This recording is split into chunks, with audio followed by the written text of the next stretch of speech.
നിൻ മുഖത്തു വിരിയുന്ന പ്രകാശം നിന്നെ സംതൃപ്തയാക്കുന്ന ഇടങ്ങളിലെത്തിക്കുന്നു.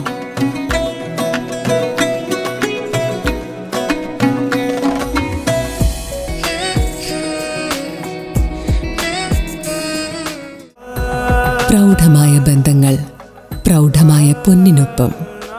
Janata jewellery, Vadakkanchery, Ottupara, Chelakkara, Pazhayannur, Thiruvillwamala and Kuwait.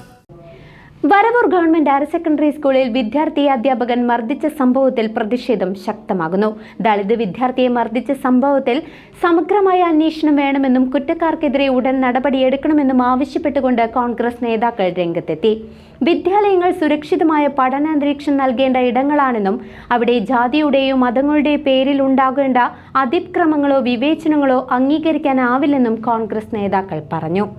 Varavoor സ്കൂളിൽ ദളിത് വിദ്യാർത്ഥിക്ക് നേരെ അധ്യാപകൻ മർദ്ദനം നടത്തിയെന്ന സംഭവത്തിൽ കേരള കോൺഗ്രസ് ജില്ലാ കമ്മിറ്റി അംഗവും ദളിത് ഫ്രണ്ട് സംസ്ഥാന സെക്രട്ടറിയുമായ MN ഗോപി ശക്തമായി അപലപിച്ചു. വിദ്യാർത്ഥിക്ക് നേരെയുണ്ടായ അതിക്രമത്തിൽ സമഗ്ര അന്വേഷണം നടത്തി ഉത്തരവാദികൾക്കെതിരെ കർശന നിയമ നടപടി സ്വീകരിക്കണമെന്ന് അദ്ദേഹം ആവശ്യപ്പെട്ടു. വിദ്യാലയങ്ങൾ കുട്ടികൾക്ക് സുരക്ഷിതമായ പഠനാന്തരീക്ഷം ഒരുക്കേണ്ട ഇടങ്ങളാണെന്നും ജാതിയുടെ പേരിൽ വിവേചനമോ അതിക്രമമോ ഒരിക്കലും അംഗീകരിക്കാനാവില്ലെന്നും അദ്ദേഹം പറഞ്ഞു. ഇപ്പോൾ ഈ തൃശ്ശൂർ ജില്ലയിലെ സംസ്കാരിക നിലയം എന്ന് പറയുന്ന തൃശ്ശൂർ ജില്ലയുടെ പ്രത്യേകിച്ച് SC മണ്ഡലമായ ചേലക്കര നിയോജക മണ്ഡലത്തിലെ ഒറ്റത്ത് വരവൂർ എന്ന് പറയുന്ന പ്രദേശത്ത് ഒരു ദളിത് വിദ്യാർത്ഥിയെ പരസ്യമായി ഒരു അധ്യാപകൻ മർദ്ദിക്കുക. അത് രാജ്യത്തെ എല്ലാ മീഡിയകളും പത്രമാധ്യമങ്ങളും ദൃശ്യമാധ്യമങ്ങളൊക്കെ വളരെ പരസ്യമായി പറഞ്ഞു കഴിഞ്ഞു. അപ്പം അതിനുള്ള റീസൺ പറയുന്നത് അദ്ദേഹം കണ്ണുകാഴ്ചയില്ലാത്ത ഒരാളാണ്, അദ്ദേഹം മദ്യപാനിയാണെന്ന് പറയുന്നത്. ഇത്രയും ആളുകളൊക്കെ ഈ എഡ്യൂക്കേഷൻ ഡിപ്പാർട്ട്മെന്റിൽ വെക്കുന്നത് രീതിയേ ശരിയല്ലല്ലോ. ഇത്രയും കള്ളൂടിയന്മാരെയും മദ്യപാനികളെയും ആണോ വിദ്യാഭ്യാസ വകുപ്പിൽ വെക്കുന്നത്? അവരെയാണോ ഈ വിദ്യാർത്ഥികളെ പഠിപ്പിക്കാൻ വെക്കുന്ന സ്ഥാപനത്തിൽ വെക്കുന്ന അധ്യാപകർ? ഞങ്ങൾക്ക് അറിയാമെന്ന് ചോദിക്കുക.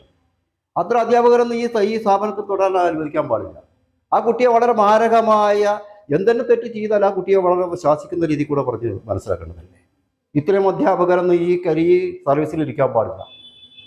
ഇത്രയും അധ്യാപകർക്ക് മാതൃകയാവുന്ന തരത്തിൽ ഇത്തരം ക്രൂരമായ പീഡനങ്ങൾ ചെയ്യുന്ന അധ്യാപകർ ഈ സർവീസിൽ നിന്ന് ഡിസ്മസ് ചെയ്യണമെന്നാണ് കേരള കോൺഗ്രസ് ആവശ്യപ്പെടുന്നത്. ഇയാൾ മാത്രമല്ല, ഒരുപാട് കാര്യങ്ങൾ വിദ്യാർത്ഥികളും ആയി ബന്ധപ്പെട്ട ഒരുപാട് വിഷയങ്ങളുണ്ട്. ഞങ്ങളുടെ അതിലേക്ക് ഒന്നും കിടക്കണില്ല. സംഭവത്തിൽ ബന്ധപ്പെട്ട വകുപ്പുകൾ അടിയന്തരമായി ഇടപെട്ട് നീതി ഉറപ്പാക്കണമെന്നും MN ഗോപി ആവശ്യപ്പെട്ടു. സംഭവത്തിൽ പ്രതികരിച്ചുകൊണ്ട് കേരള കോൺഗ്രസ് ചേലക്കര മണ്ഡലം സെക്രട്ടറി PA ഇബ്രാഹിം തന്റെ പ്രതിഷേധവും രേഖപ്പെടുത്തി. ഈ അധ്യാപകന്മാരും ഈ മാഷന്മാരൊക്കെ ഈ പേരും പറഞ്ഞിട്ട് വീട്ടിൽ നിന്ന് വരുന്നത് മദ്യപിച്ചിട്ടാണ് സ്കൂളിൽ വിദ്യാർത്ഥികളെ പഠിപ്പിക്കാൻ വരുന്നത്. അങ്ങനെയുള്ള മാഷന്മാരൊക്കെ ഉടനെ സർക്കാർ ഇടപെട്ടിട്ട് ഉടനെ അവിടുന്ന് മാറ്റുക.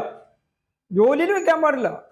എന്താ വെച്ചാൽ ഈ എൻ്റെ കുട്ടീനെ മാതിരി ഞാൻ കണക്കാക്കേണ്ട ഒരു കുട്ടീനെ പഠിപ്പിക്കുമ്പോൾ ഒരു അധ്യാപകൻ കണക്കാക്കണ്ട. അവന് മക്കളില്ലേ? ഈ കുട്ടികളിലേക്ക് മർദ്ദിക്കുക എന്ന് പറഞ്ഞാൽ എന്ത് കാലം ഇങ്ങടെ പോയിരിക്കണം? സ്കൂളിൽ എങ്ങനെ ഈ കുട്ടികളെ വിടുക? അപ്പം അതിന് സർക്കാർ ഇടപെട്ടിട്ട് അത്രയും ആൾക്കാരുടെ പേരിൽ നടപടിയെടുക്കണം. അതാണ് കേരള കോൺഗ്രസ് ആവശ്യപ്പെടുന്നത്, ചേലക്കര മണ്ഡലം കമ്മിറ്റി ആവശ്യപ്പെടുന്നത്. News desk CCV.